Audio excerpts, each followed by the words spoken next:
All right, finally it's time to start the main reason for building this thing, to weather it.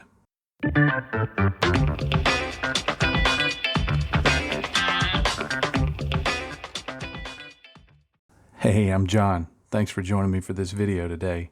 I'm going to get started on the weathering of this Kabuto Kai, but of course I need to get it disassembled first because that's going to make it a whole lot easier to do the weathering by having all of these parts off the model, because there's just so many little facets to the model that would make it difficult to get to. There's always a decision that has to be made in any model as to how much should you do in subassembly and how much should you do as a whole, because there's benefits to each. Doing it in subassemblies lets me get to things, say this edge here, that I might not otherwise be able to get to. But then there's always the question of, will it end up looking disjointed because it's done separately, and so there's the benefit of having it together. One of the things that I think can balance the line between the two, if you're using a subassembly method, is this. Just as I did with the camouflage painting, it allows me to put some parts together, if I need it to be a whole, put some parts together, do the weathering as a whole, then pull them back apart and finish the areas that I couldn't get to. So just food for thought. Now the first thing I want to do may seem to be a bit of an unusual step. I'm going to start dry brushing the model with Citadel's Ushabti-Bone. I like saying that, Ushabti-Bone. But there are so many edges on this model that, and because there's a camouflage pattern on it, and the part that's not camouflaged is a very monotone color at this point, it can be really easy to lose, for the viewer to lose sight of, I guess you'd say, the various angles and surfaces and things like that. So what I want to do with this light dry brushing is just kind of bring that out, start introducing some chipping, I guess you'd say, and really just try to help those volumes stand out a bit. Now I'm not doing a heavy dry brush. I've worked most of the paint off. You notice I started on the bottom. That way I could test the pattern. I could test that the dry brushing was doing what I wanted. But it's very subtle. But I think right here illustrates it. It just helps that little, like for example, that little angle right here, it just helps that show up. The next thing I want to do is add a dot filter to the model. The colors that I'm using are Raw Umber, Starship Filth, Yellow Ochre, Titanium White, and Sap Green. Now, when you're putting your oils down, the choice of a palette is very important. So for this palette, I used cheddar cheese crackers. So this was a very tasty way to get to this palette. Your palette doesn't need to be something like, a Kleenex box or something like that. It needs to be some crackers, some little Debbie snacks, something like that. So it's worth getting there. But anyway, I'm just going to put some of these dots on here, thus the name dot filter. Now, one of the things that quite often when people contact me about various techniques, and I say it like, there's hundreds of people, it's like maybe one a week. And sometimes it's the same guy. But I'm just kidding. It really is just like one a week, maybe two. Anyway, the dot filter is one that people seem very intimidated by. And I understand it, because it's one that, intuitively you go, how can smearing paint all over the model make it look good? And that's a subjective question, I guess, and it depends on how you do it. But if you're not sure about doing the dot filter, the best thing I can tell you is just try it. The first time you do it, you're going to get about halfway through it and you're going to panic and it's going to look awful. But then you're going to start blending the stuff out and blending the stuff out and blending the stuff out. And suddenly it's going to start taking shape. But you'll never find out how to do dot filtering well if you don't do dot filtering. I mean, it's the same with every other technique, but for some reason dot filtering seems to be one that's much more intimidating. So don't worry too much about the mechanics.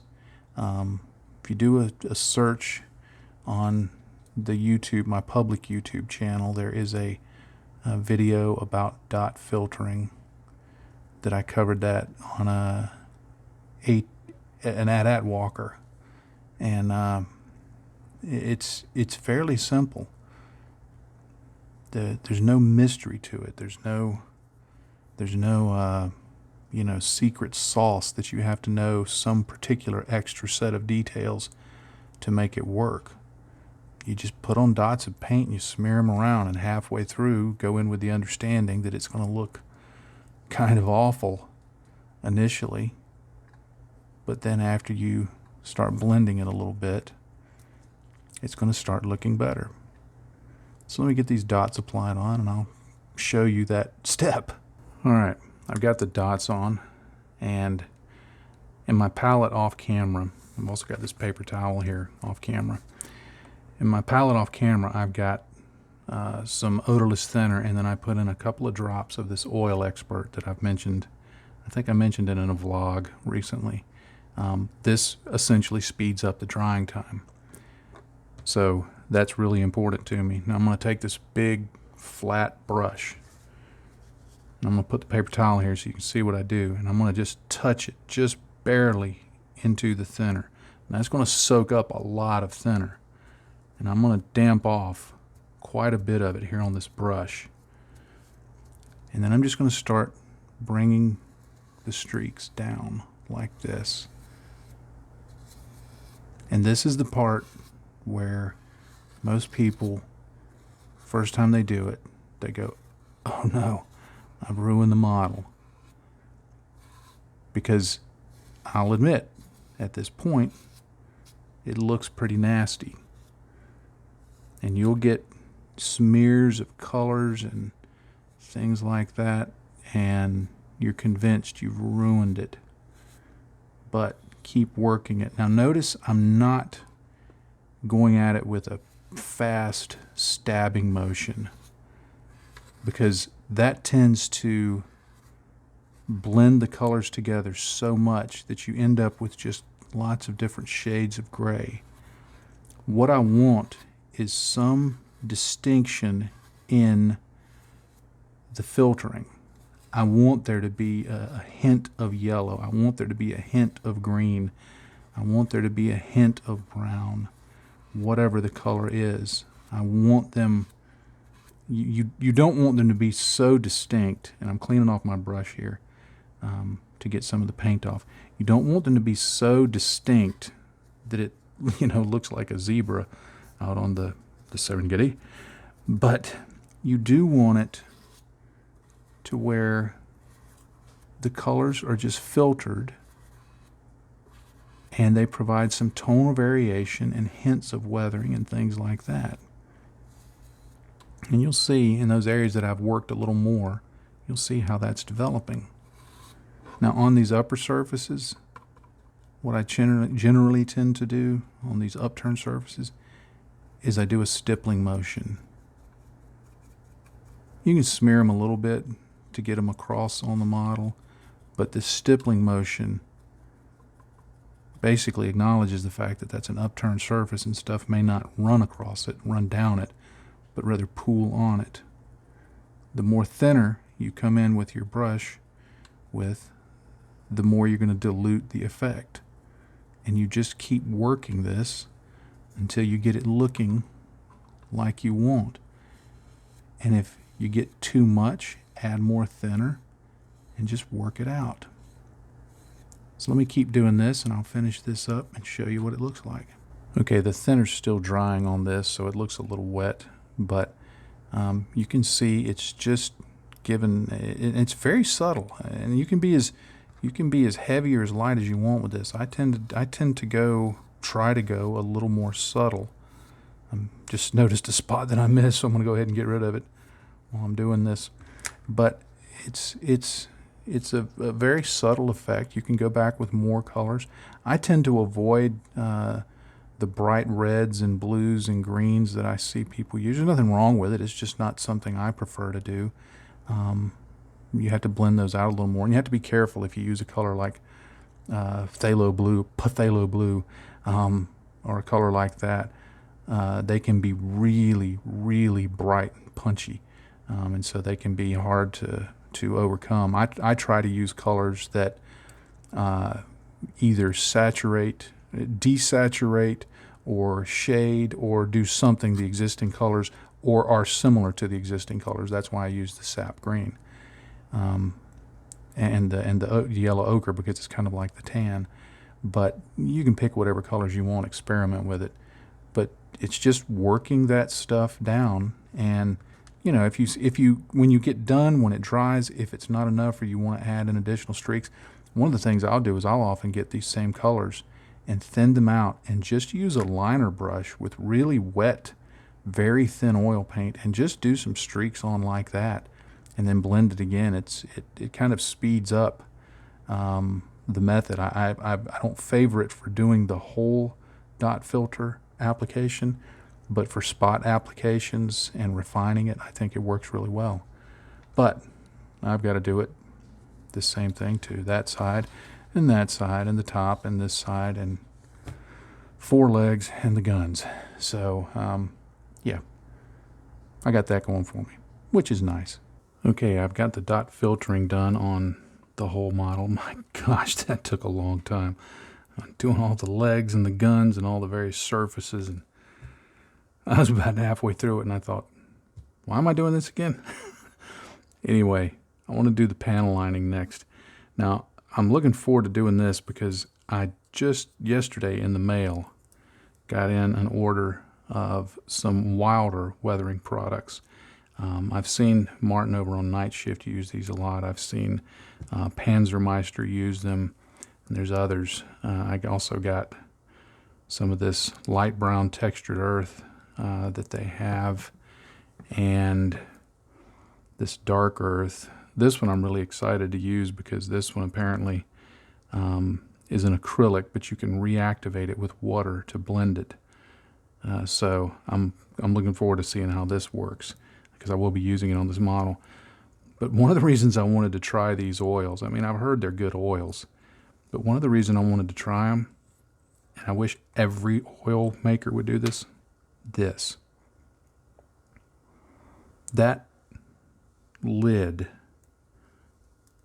This makes so much sense for model makers, because the others that we use have these giant, I understand why for a painter, a proper painter, why having the big opening on the end of the oil is because you squirt out a giant blob of that stuff.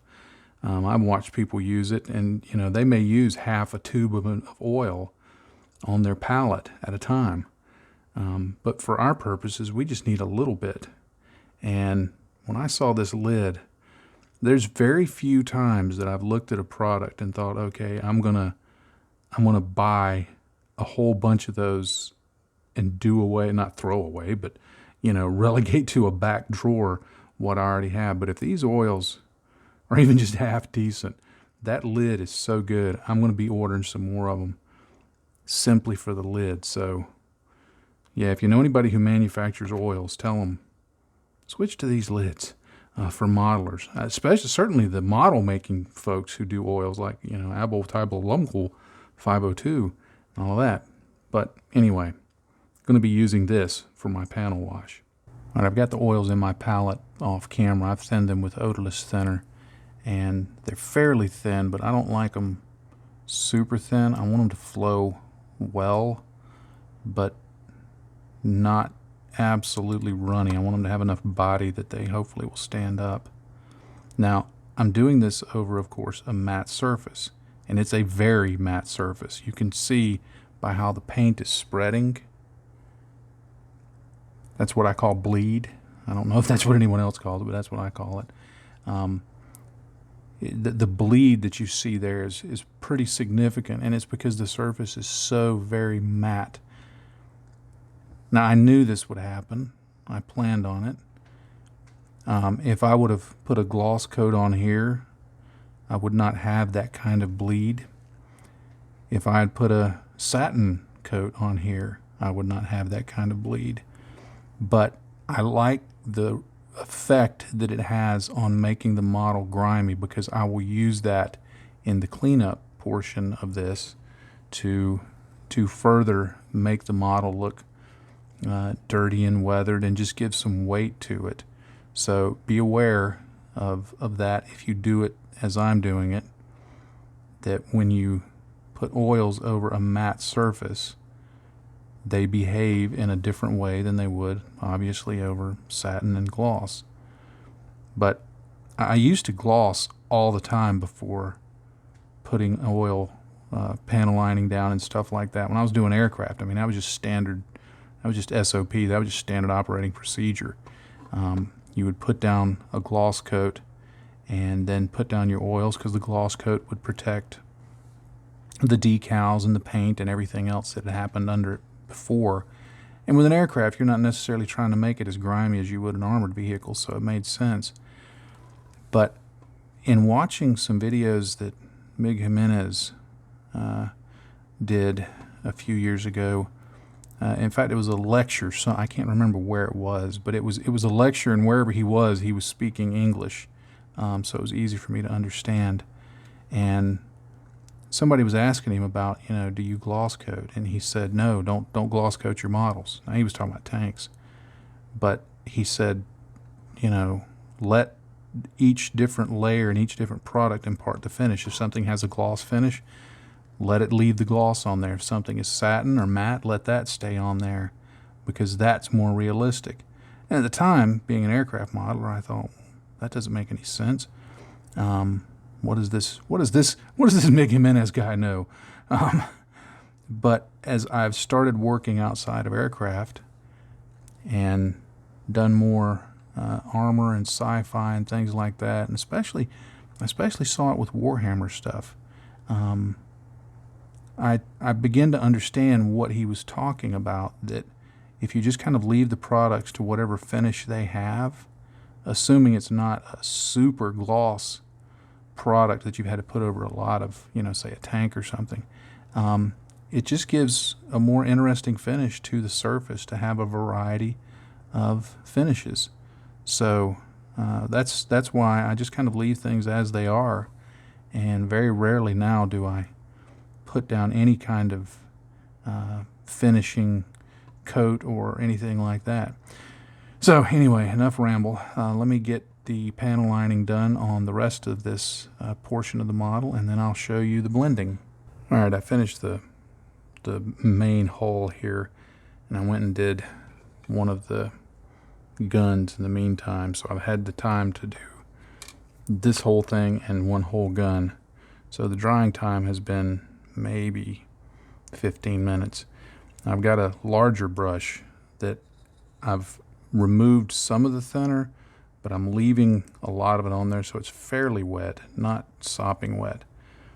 But the process I go through, and I've probably shown this before, so this may be a little redundant, but I don't always blend it back into whatever I'm working on, but rather look at it and say, what would look coolest here? So like along the top of this feature, I'm going to blend back into the top of that line like that, so that the majority of the color is along the top and the sides of this.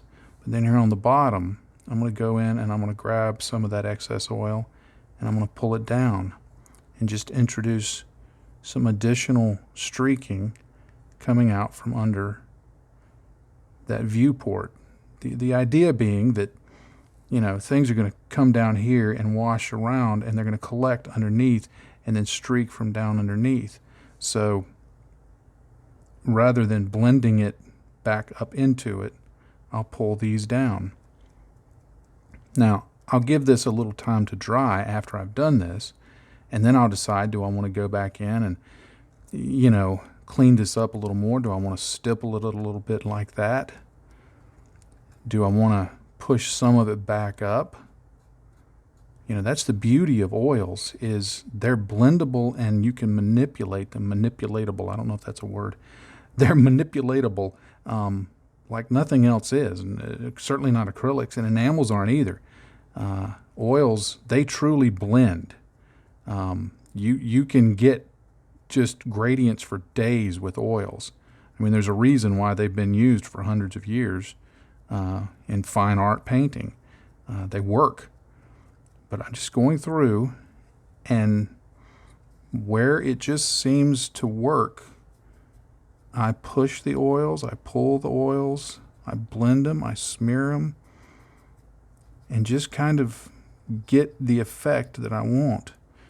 They can be dialed in like I said, like nothing else can.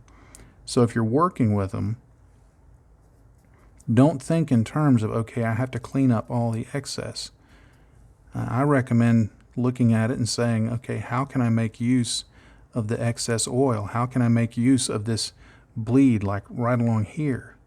If I just go in and start feathering that edge a little bit so that it doesn't look too contrived, and just blend that back out, once it dries and I can see how it looks, what I end up with is a really grimy, shadowy area. And I think it looks pretty cool. So I'll continue. There's still, as I've said several times in this video, there's so many facets on this model, so many faces that have to be done. It's taking me a while for each step. So I'm going to be working in sections. I'll do this and then this gun, and then I'll do one of the sets of legs, and then another one, you know, so that I don't have the oils drying, because they do seem to be drying fairly fast for oils. I mean, I've still got plenty of working time, but they're not like some of the others where you can tell when you're blending them that they're still, you know, a long way from even being close to dry. These are behaving in a fashion more like they're drying fairly quick. And I'm liking them so far. I really am. I'd have to rate them, this Wilder oil, just with a little bit. And keep in mind, this is the first time I've used them, and I'm about half an hour into it. They're not quite, they don't seem to be quite as fine as Winsor & Newton oils, but I wouldn't expect them to be. Most modeling oils are not. I mean, Winsor & Newton is, you know, serious painter stuff, not us stompy robot play with toys kind of guys. But these are definitely not cheap oils, which was one of the things that I was wanting to ascertain. And, you know, I'm seeing that they're very good for modeling purposes. And that lid, man, that lid, as the arthritis in my fingers gets worse, trying to open those oil things, those oil lids, when they get stuck on there good, it's really a challenge. And so when I saw in a video how the lids on these were, I thought, I got to try those just for the lids. And I'm really happy that I did. Anyway, enough ramble. On to the work. All right, with the panel lining done, I'm going to get on to the chipping. And I want this to be fairly heavily chipped, but at the same time, I don't want it to be overly dramatic chipping. And by that, I mean, I want there to be evidence of lots of scratches and dings and all of these things happening, but I don't want it to be so high contrast that it's just completely covered in chips. I want it to be very apparent that there's a lot of surface abrasions, and then I'll go in and develop some darker chips afterwards. So to start with, I'm going to use this Iraqi sand color, which is fairly low contrast against the tan background. And I'm not going to worry about trying to do a lighter green over the green. I'm just going to use the Iraqi sand right over the green. And to sell the notion that the green paint is applied later, it's not as durable, whatever, field application or something like that. So I want to sell that. And I'm going to be doing sponge chipping. I've got my little piece of sponge there, and I cut it down so that the surface that I'm actually going to be chipping with is fairly minimal, so that I can have a little better control over where it's going. But I'm just going to start on the edges like this, and you can see that that's a fairly low contrast look to it, but that's precisely what I want, because I have this theory, and it's based on application doing it, but I have this theory that you can get away with more chipping if there's less contrast. Part of what I'm doing when I chip is, in a sense, a bit of an edge highlight. Now, I know that's contrived, because that's not necessarily what, if you want to throw out the term realistic, it's not necessarily realistic. But I think it's important as a modeler, at least it's important to me, to help the viewer see the work. If somebody's going to take the time to look at the work, I want them to see the details. I want them to see the things that, the things that I find interesting, hopefully they find interesting. I remember riding in my Humvee when I was in the Army. There were times we would do training out in the woods, and we would be just flying along through fire breaks trails in the woods, and the limbs would just be slapping off either side of it, and would have to be tucking in to not have them whip back into the vehicle because we had our doors taken off. So it's a very plausible thing for the edges to get beat up. I think when we're looking at a smaller object, there are certain things we expect to see that may be present on the big object in much smaller doses, I guess you'd say. Like we expect to see some light bouncing off of the edge of an object, but in a very, very subtle way. We expect to see, on an older vehicle, we expect to see some kind of paint damage, especially if it's a military vehicle. So the balance, I think, in scale modeling is to find that place between what is realistic and what the eye expects to see. Got a lot of chipping to do on this guy and the legs and everything else. So that's my story, and I'm sticking to it. You can see how the effect is turning out there. I like that. This is one of those times that I look at it and I go, that's exactly what I was wanting it to look like. So I'm going to go ahead and call this a video. I've run up on my self-imposed, for a good reason, time limit of 30 minutes. Thank you for being a patron. I appreciate this. This is a Patreon exclusive series, so this is just for you, and I thank you for that. It's a blessing for me and my family, and we are truly grateful for the support that you have provided. Many of you, it's been over 2 years now for some of you, and I am just so grateful for that. That's just such a wonderful blessing. So thank you very much. With all that being said, I'll leave you with one final thought. In this hobby, if you're not having fun, you're doing it wrong. Happy day to you, friends. Bye-bye.